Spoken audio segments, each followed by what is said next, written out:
Investment and insurance இது ரெண்டுக்குமே கர்மா relate பண்ணி பேசணும் அப்படின்றது தான் என்னுடைய ஒரு டாபிக். முதல்ல ஒரு யூனிக்கான டாப்பிக்கை கொடுத்தது தலைவர்கள் சார்பாக பாராட்டுகளை தெரிவிச்சுக்கிறேன். வாழ்க்கையே பார்த்தோம்னா ஒரு முதலீடு தான் நான் சொல்லுவேன்.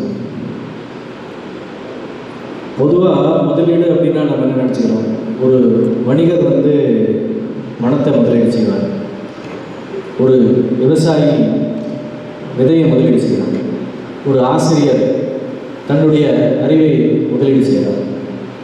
ஒவ்வொரு மனிதனுமே நம்ம என்ன பண்ணுறோம், தினமும் நம்மளுடைய செயல்களை நம்ம முதலீடு செய்யணும். நம்மளுடைய அந்த செயல்கள் தான் நம்மளுடைய வாழ்க்கையினுடைய எதிர்காலம். அப்போ அந்த செயல் எதிர்காலம் எப்படி இருக்கணும் அப்படின்னு பார்த்து நம்ம ஒரு விதையை போடுறோம், ஒரு செயலை செய்கிறோம்னா அப்போ நம்மளுடைய செயல்கள் தானே கண்டிப்பாக ஒரு முதலீடாக இருக்க முடியும் இல்லையா? நம்ம எப்படி பிஹேவ் பண்ணுறோமோ, நம்ம எப்படி பேசுகிறோமோ, அதற்குண்டான ஒரு பதில் கிடைக்கும் போது அதுதான் அதனுடைய முதலீடாக இருக்கும். நம்ம என்ன கொடுக்குறோமோ அதுதானே கிடைக்கும். ரொம்ப அதிகமாக இருக்கா?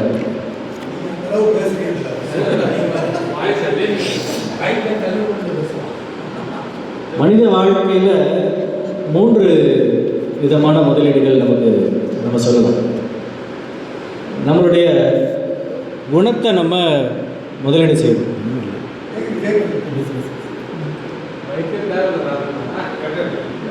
குணங்களில் நம்ம முதலீடு செய்கிறோம். பொதுவாக நம்ம சொல்லியிருப்போம், நம்ம அப்படி தான் நம்மளுடைய வே ஆஃப் லைஃப் நம்மளை அப்படி தான் வளர்த்துருப்பாங்க இல்லையா? நம்ம ஒரு ஒழுங்காக நல்ல குணத்தோடு வளரணும் அப்படின்றது தான் நம்மளுடைய ஒரு ஸ்பிரிச்சுவல் பேக்ரவுண்டாக, நம்மளுடைய ட்ரெடிஷ்னலாக நம்ம வீடுகளில் அப்படி தான் வளர்ப்போம். திருக்குறள் கூட நம்ம ஒன்று சொல்லணும்னா, ஒழுக்கம் விழுப்பம் தரலான் ஒழுக்கம் உயிரிலும் ஓம்பப்படும் சொல்லிட்டு. வள்ளுவர் ஒரு ஒழுக்கத்தை எப்படி இவ்வளோ உயர்ந்ததாக சொல்லணும்னா, ஒரு உயர்ந்ததான ஒரு விஷயம் அப்படின்னா உயிர். அந்த உயிரை விட ஒரு சிறந்த விஷயம் ஒழுக்கம் அப்படின்னா அதை எவ்வளோ பெரிய விஷயமாக அவர் நினச்சிருக்கிறாரு. அந்த ஒரு பேசிக், அந்த ஒழுக்கம் சரியாக இருந்தது அப்படின்னா அதுக்கு அடுத்தடுத்த விஷயங்கள் சரியாக இருக்கும் அப்படின்ற ஒரு அடிப்படையில் நம்மளுடைய குணநலன்கள் முதலீடு பார்த்தோம். அடுத்தது நம்ம உறவுகளிடம் முதலீடு நம்ம செய்யணும். நம்ம எப்படி எல்லா உறவுகள்கிட்டேருந்து நம்ம எப்படி பழகிறோம் அப்படின்றது நமக்கு மிக முக்கியமான ஒரு விஷயம். இதை நம்ம நிறைய இடங்கள் இந்த கோட்டை நம்ம கேள்விப்பட்டிருப்போம். நம்ம அதாவது வசுதேவ குடும்பம் அப்படின்னு நம்ம சொன்னோம். யாதும் ஊரே யாவரும் கேளீர் அப்படின்ற மாதிரி எல்லா உறவுகளிடத்துமே நம்ம ஒரு அன்பு செலுத்தும் போது அந்த அன்பு நம்ம ஒரு முதலீடு மாதிரி தான். அந்த நம்ம அன்பு செலுத்தினா நமக்கு திரும்ப நமக்கும் அந்த அன்பு நமக்கு கிடைக்குது. அதே போல் சேவையில் முதலீடு, இது 3வதான ஒரு முதலீடு நம்ம பார்க்குறோம். சமூக சேவை நம்மளுடைய வாழ்க்கையில் மிக முக்கியமான ஒரு விஷயம். இன்றைக்கி ரோட்டரி போன்ற அமைப்புகள், பல்வேறு அமைப்புகள் நமக்கு இருக்குது, இன்றைக்கி என்ஜிஓஸ் இருக்குது. இது எல்லாமே சேவைகளை முன்னிறுத்தி அந்த சேவையை முதலீடு செய்யுது. அதுலேருந்து இன்றைக்கி நம்ம செஞ்சால் பின்னாடி கிடைக்கும் அப்படின்றது ஒரு எதிர்பார்ப்பும் இல்லாமல், அந்த எந்த ஒரு கைமாற வேண்டா கடப்பாடு நம்ம சொல்லலை வள்ளுவருடைய குரல். அதுபோல் எப்படி ஒரு மாரியானது, எப்படி ஒரு மழையானது இந்த உலகத்தில் பெய்து எதிர்பார்ப்பு இல்லாமல் செய்யுதோ, அதுபோல் ஒரு சேவையில் நம்ம முதலீடு செய்யணும். கர்மா அப்படின்னு நம்ம சொல்கிறோம் அப்படின்னா, இந்த கர்மா அப்படின்றது என்ன அப்படின்னா, ஒரு சின்ன ஒரு கதை மூலியமாக நம்ம சொல்லலாம். ஒரு ஊரில் 2 விவசாயிகள் இருந்தாங்க.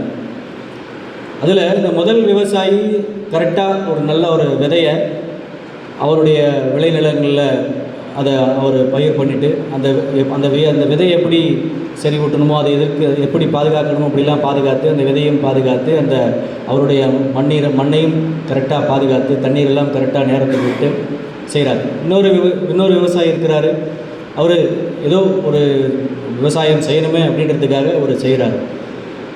அறுவடை எப்படி இருக்கும், நான் சொன்ன கதையிலே நமக்கு தெரிஞ்சிருக்கும். அறுவடை நாள் வரும்போது யார் அந்த விதையை பார்த்து, அந்த மண்ணை பார்த்து, அந்த தண்ணீரையெல்லாம் கரெக்டாக பாய்ச்சினாங்களோ அவருக்கு கரெக்டான ஒரு அறுவடை கிடைக்கும். அவர் யார் நம்ம என்ன செய்கிறோமோ அதை பார்த்துட்டு அந்த ஊரில் இருக்கிற ஒரு முதியவர் சொன்னாமா, இன்றைக்கி நீங்கள் செய்யக்கூடிய செயல் தான் பின்னாடி உங்களுக்கு ஒரு அறுவடையாக கிடைக்கும் அப்படின்ட்டு. அதுபோல் கர்மா அப்படின்றது என்னென்னா அதனுடைய எதிர்வினை தான். நம்ம என்ன செய்கிறோமோ, இன்றைக்கி இன்வெஸ்ட்மெண்ட் நான் பணம் 1000 ரூபா தான் போடுவேன், ஆனால் 1 லட்ச ரூபா எனக்கு கிடைக்கணும் அப்படின்னா, நீங்கள் நிறையா மக்களுடைய மனநிலை அப்படி தான் இருக்குது. நம்ம என்ன செய்கிறோமோ அதனுடைய விளைவு தான் நமக்கு கிடைக்கும் அப்படின்றது நமக்கு நிறையா இடங்கள்ல அது புரிஞ்சுக்கிறது இல்லை. அதே போல் ஒரு சிறிய ஒரு திருக்குறள் செயல் மற்றும் அறிவு அதை பொறுத்து அப்படி அதை விளக்கி ஒரு குறள் நமக்கு இருக்குது. அதாவது எண்ணி துணிக கருமம் துணிந்த பின் எண்ணுவம் என்பது இழக்கு அப்படின்னு சொல்லுது. நமக்கு என்ன மாதிரியான விளைவு வேணும் அப்படின்னு நினச்சி நம்ம செய்கிறோமோ அந்த வேலையை நம்ம கரெக்டாக திட்டமிட்டு நம்ம செய்யணும் அப்படின்னு சொல்லிட்டு, நான் திருச்சியிலேருந்து சென்னை போகிற பஸ்ஸில் தான் நான் ஏறுவேன், ஆனால் போய் இறங்குறது கோயம்புத்தூராக இருக்கணும்னா எப்படி இருக்க முடியும்? நான் கோயம்புத்தூர் போகணுன்னா கோயம்புத்தூருக்கு போகிற பஸ்ஸில் ஏறி இறங்கக்கூடிய விஷயங்கள் தான் நம்ம கோயம்புத்தூர் கொண்டு போய் செய்யணும். அதுபோல் நம்ம ஒரு செயல் செய்யும்போது, ஒரு வினை செய்யும்போது அதற்குண்டான எதிர்வினை இருக்கும். அதுதான் நம்முடைய கர்மா அப்படின்னு நம்ம பேசும்போது, முதலீட்டில் அதே போல் பார்த்தோம்னா நமக்கு 3 விதமான ஒரு விஷயங்கள் நம்மளுடைய பொதுவாக முதலீடுகளில் சொல்லுவாங்க. நமக்கு அதுக்கு சரியான ஒரு கன்சிஸ்டன்சி, அந்த தொடர்ச்சியாக அந்த முதலீடு செய்யணும் அப்படின்றது ஒரு கேட்டகரி இருக்கும். எந்த ஒரு முதலீட்லேயுமே நான் ஏனோ தானோ முதலீடு பண்ணுவேன், இன்றைக்கி பண்ணுவேன், திரும்ப தொடர்ந்து பண்ண மாட்டேன் அப்படின்னா அதனுடைய ரிட்டர்ன் எப்படி இருக்குன்னு நம்ம புரிஞ்சுக்கலாம். அதே போல் பொறுமை அப்படின்றது அவசியம். நான் இன்றைக்கி இன்வெஸ்ட் பண்ணுறேன் அப்படின்னா அதற்கு ஒரு காலகட்டம் கொடுக்கணும். அந்த நம்மளுடைய முதலீடு பெருகிறதுக்கு உண்டான காலகட்டம் நம்ம கொடுக்கும்போது தான் அது வளர்கிறதுக்கு உண்டான வாய்ப்பு இருக்குது. அதே போல் பார்த்தோம்னா நம்ம நீண்ட கால ஒரு பார்வை இருக்கணும். ஒரு இன்னிலேருந்து ஒரு 10 வருஷமோ 15 வருஷமோ நம்ம அதுக்கு கொடுக்கும்போது தான் அதனுடைய அந்த முதலீடானது வளரும். இது அப்படியே நம்ம கர்மாவுக்கு நம்ம தினமும் இதை அப்படியே நம்ம பயன்படுத்தலாம். நம்ம தினமும் நல்ல செயல்களை செய்யும்போது தான் அதை அது தொடர்ச்சியாக செஞ்சுக்கிட்டே இருக்கணும். ஒரு நல்ல செயல் நீங்கள் நான் செய்கிறேன் அப்படின்னு இல்லாமல் அந்த செயல்களை நாம் தொடர்ந்து செய்யும்போது அது மெதுவாக பெரிய ஒரு பலனை நமக்கு கொடுக்கும். நம்ம இன்வெஸ்ட்மெண்ட்டில் ரெகுலராக நம்ம கேள்விப்படுற ஒரு வார்த்தை தான் காம்பவுண்டிங் சொல்லுவாங்க. பவர் ஆஃப் காம்பவுண்டிங்னே ஒரு ஃபார்முலா இருக்குது. அது மாதிரி நம்ம ஒவ்வொரு சின்ன செயலுமே நம்ம செய்ய அதனுடைய பலன் மிகப்பெரிய ஒரு விஷயமாக கிடைக்கும். அதுதான் கர்மா அப்படின்னு நம்ம சொல்கிறோம். நம்ம வாழ்க்கையில் பல விஷயங்களில் நம்ம முதலீடு செய்கிறோம், பணம், வணிகம், சொத்து. ஆனால் அதையெல்லாம் விட முக்கியமானது நல்ல செயல்களில் நம்ம முதலீடு செய்வது தான். நல்ல எண்ணம், நல்ல வார்த்தை, நல்ல செயல், இவைகளெல்லாம் நம்ம குறிப்பிட்ட அளவில் அந்த ஒரு குவாலிட்டி அண்ட் குவான்டிட்டி ரெண்டுமே நம்ம கொடுக்கும்போது கண்டிப்பாக நண்பர்களே அது நம்ம செய்யக்கூடிய ஒவ்வொரு செயலும் ஒரு விதை போன்றது. அந்த ஒரு விதை பிற்காலத்தில் ஒரு பெரிய விருட்சமாக அது வளரும் அப்படின்றதுல எல்லளவும் சந்தேகம் இல்லை. கடைசியாக நிறைவு செய்யும்போது நம்ம புறநானூற்றில் ஒரு சிறிய வரி, நம்ம கணியன் பூங்குன்றனாருடைய ஒரு வரிகளை நினைவுபடுத்தி முடிக்கணும்னு நினைக்கிறேன்.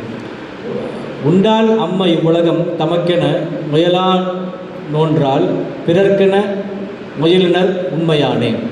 உண்டால் அம்மை இவ்வுலகம் தமக்கென முயலா நோன்றால் பிறர்க்கென முயலினர் உண்மையானே.